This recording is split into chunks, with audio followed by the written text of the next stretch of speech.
Hi friends, welcome to శివాయ నమః ఓంకి స్వాగతం. ఫ్రెండ్స్, మీరు కొత్తవారు కనుకైతే నా ఛానల్ని సబ్స్క్రైబ్ చేసుకోండి ఫ్రెండ్స్. నేను పెట్టిన ప్రతి వీడియో మీకు నోటిఫికేషన్ వస్తుంది. అలాగే పక్కనున్న బెల్ ఐకాన్ నొక్కి లైక్ చేసుకోండి ఫ్రెండ్స్. ఇక మనం వీడియోలోకి వెళ్దాం. తులసిని ఆడవాళ్ళు కోయకూడదా? కోయరాదనే శాస్త్రాలు చెబుతున్నాయి. శుక్రవారం నాడు, ఆదివారం నాడు, ఏకాదశి నాడు, అమావాస్య, పౌర్ణమి రోజులలో తులసిని, ఉసిరిని పత్రాన్ని కోయరాదు.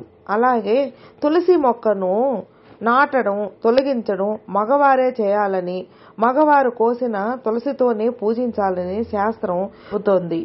తులసిని కోసేటప్పుడు స్తుతించి నమస్కరించి పురుషులు మాత్రమే కోయాలి. తల్లికి పెట్టే నమస్కారం ఎంత పుణ్యం! 6 సార్లు భూ ప్రదక్షిణ చేసినంత, 10,000 సార్లు కాశీ వెళ్లి వచ్చినంత, వందలాది సార్లు సముద్ర స్నానం చేసినంత, ఇట్టి వాటికి 10 రెట్ల ఫలం మాతృవందనం ద్వారా కలుగుతుంది. షడ్రుచులంటే ఏమిటి? ఈ పేరు వినగానే ఆ రుచులేమిటో చాలా మందికి తెలియదు. కొంతమందికి 2-3 చెప్పి ఆ తర్వాత తెలియదంటారు. మనం తినే భోజనంలో ఈ 6 రుచులు ఉండాలి. షడ్రుచులు అనగా 6 రుచులు. 1 మధురిమ, 2 పులుపు, 3 లవణము, 4 కారం, 5 చేదు, 6 వగరు. ఈ 6 రుచులు అనేక అనారోగ్యాలను దూరం చేస్తాయి. కార్తీక మాసంలో ఆహారంతో పాటు తీసుకోకూడనివి ఏవి? ఉల్లిపాయ, ఇంగువ, ముల్లంగి, ఆనపకాయ, మునగకాయ, వంకాయ, గుమ్మడికాయ, పుచ్చకాయ, వెలగపండు, చద్ది అన్నము, మినుములు, పెసలు, శనగలు, ఉలవలు, కందులు ఇవన్నీ వాడరాదు. అష్టమి నాడు కొబ్బరి, ఆదివారం నాడు ఉసిరి తినరాదు. కొత్త దంపతులు ఆషాఢ మాసంలో దూరంగా ఎందుకు ఉండాలి? ఆషాఢ మాసం అనారోగ్య మాసం. ఆ మాసంలో విపరీత గాలుల వల్ల దుమ్ము ధూళి లేచి పరిసరాలను, నదీ తీర ప్రాంతాలను కలుషితం చేస్తుంది. దానికి తోడు వ్యవసాయ పనులను ఈ నెలలోనే ప్రారంభిస్తారు. కొత్త పెళ్లంతో సుఖంగా ఇంట్లోనే ఉంటే ఆర్థిక పరిస్థితి దెబ్బతింటుంది. అదే ఆడపిల్ల ఇంటికి అల్లుడొస్తే మర్యాదలతో పొలం పనులు కుంటుపడతాయి. దానితో పాటు ఈ మాసంలో గర్భం ధరిస్తే బిడ్డ ఆరోగ్యంగా పుట్టడు. ఆషాఢ మాసంలో గర్భం ధరిస్తే నెలలు నిండే సమయానికి ఎండలు ముదురుతాయి. దానితో తల్లి కడుపులో బిడ్డ అవస్థలు పడతారని ఆషాఢ మాసం ఇద్దరినీ దూరంగా ఉంచుతారు. కావున ఆషాఢ మాసం భార్యకి దూరంగా ఉండటమే ఉత్తమం. అత్తాకోడళ్ళు ఓ గడప దాటకూడదని అంటారు. అందుకనే భార్యని ఎత్తుకుని గడప దాటించేవారు ఉన్నారు. శాస్త్రం నియమం పెట్టింది ఆచరించమని, అంతేగాని లొసుగులు వెతకమని కాదు. పంచాంగం ఎప్పుడు పుట్టింది? సుమారు 5,000 సంవత్సరాల నాటి క్రితం మహర్షులు సూర్యచంద్రుల గమనాన్ని ఆధారంగా చేసుకుని తిథి, వారము, నక్షత్రము, యోగము, కరణము అను ఈ 5 పంచాంగాన్ని వ్రాశారు. అమావాస్య రోజు మంచి రోజు కాదా? చాలా మంది అమావాస్య మంచిది కాదంటారు.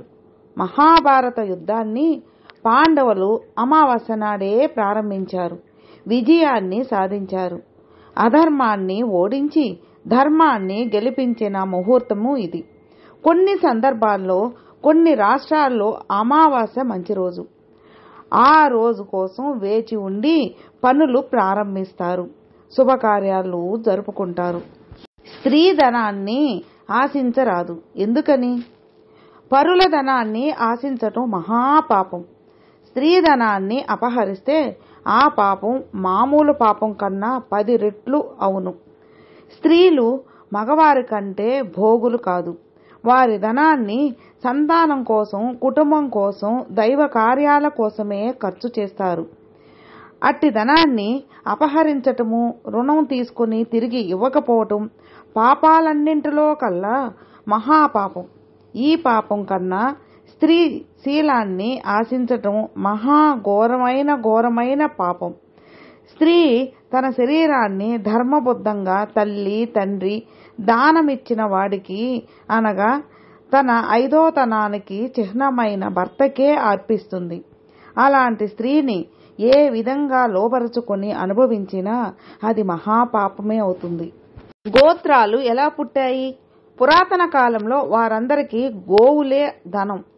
ఓ చోట నుండి మరో చోటికి వలసలు కూడా వెళుతుండేవారు. అలాంటి సమయంలో గోరక్షణకి గాను గోత్రములు ఏర్పరిచారు. ఒకరి గోవులు మరొకరి గోవుల్లో కలిసిపోవటం వల్ల వచ్చే గొడవలని గోత్రపాలకులు తీర్చేవారు. అలా గోతగువులు తీర్చిన గోత్రపాలకులు తపోనిష్టతో ఉండేవారు. క్రమశిక్షణతో ధర్మ అర్ధ్యాలని బోధించేవారు. అలాంటి గోత్రపాలకులు పేర్లే ఆపై వారి వారి సంతానానికి గోత్రాలయ్యాయి. వారి వంశక్రమంలో జన్మించిన వారు వారి వారి మూల పురుషులకు గోత్రనామంతో ఆరాధిస్తున్నారు. పూజల్లో, యజ్ఞాల్లో, వివాహ సంబంధమైన విషయాల్లో గోత్రం యొక్క పాత్ర ఎంతో ఉంటుంది. గొబ్బిళ్ళ ముగ్గుల వల్ల ప్రయోజనం ఏమిటి? ముగ్గులు. పండుగ దినాల్లో గొబ్బిళ్ళు లక్ష్మీదేవికి ప్రీతికరం.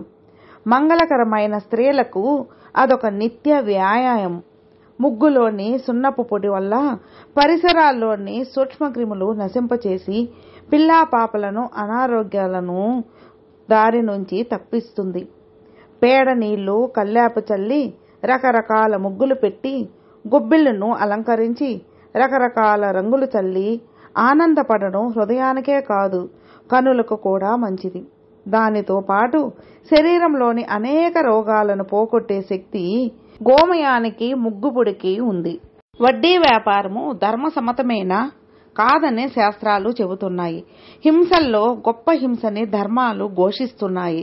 శాస్త్ర ప్రకారము ధర్మసమ్మతమైన వడ్డీకి మించి పుచ్చుకోవటం అంటే ధర్మశాస్త్రాలతో దూషించుకున్నట్టే.